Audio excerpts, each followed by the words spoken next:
Today's myth is that babies can't speak.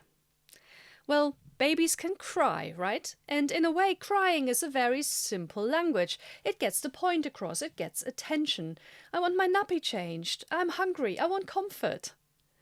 Well, there are obviously those really smart babies that start speaking very early, but for most young children, for most babies, they are over a year old when they start speaking properly. But there's evidence from signing households, so from households where maybe one or two family members are deaf, that children in those households actually start using signs much earlier than their speaking counterparts, those children that grow up in hearing speaking households. How can that be?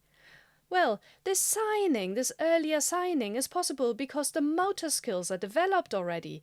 So the motor skills of being able to sign are developed much earlier than the motor skills involved in speaking, namely the vocal cords, the vocal tract, and all of that is involved.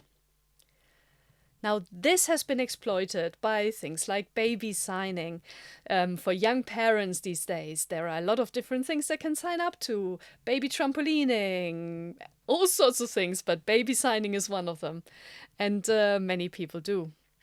Now, I studied a very young child. I studied a baby who had been learning one particular sign from birth. And that was the sign for milk. And it goes something like this. And it's being used alongside the vocalization. So parents would say, "Oh, are you hungry? Would you like some milk?" Okay, so using the sign alongside the spoken language. And lo and behold, the child picked up this form, picked up this sign, and used it regularly from about 7 months old, and quite independently as well, whenever she wanted milk, whenever she was hungry. Then something quite extraordinary happened. At 9 months old, the child picked up another sign from a friend, and that was the sign for friend.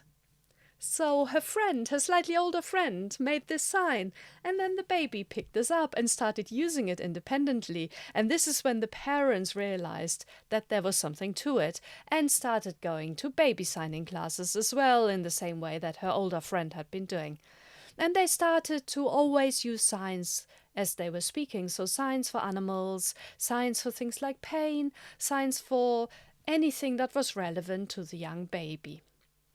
And then over the next few months, the baby picked up lots and lots of signs, over 100 signs that she was then using very regularly. And she was able to talk about something hurting. She wanted to go. She wanted to talk about a dog or a donkey.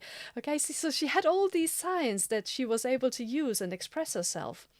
And at 13 months old, when she had about 100 signs at her disposal already, only then did she start to utter her first pre-words. There were things like "b" and "ma." And then at about 15 months old, the first words came in, and she started to then use those more frequently. She started to speak, to vocalize. And gradually, over time, the signs fell out of use. But in the beginning, she was still using signs alongside her vocalizations. So by using sign language, she was able to express herself much earlier than she would have been able to just speaking, just relying on speaking. So what is this fabulous sign language? Well, baby signing and this sign language that is used in this way is typically based on Makaton, which is a sign language that is used with disabled people. And it teaches some very basic signs for very basic actions or very basic things in the environment and things that a young baby may be interested in. So this allows babies to speak, well, to sign, because they're not quite ready yet to speak. But it's cool, isn't it?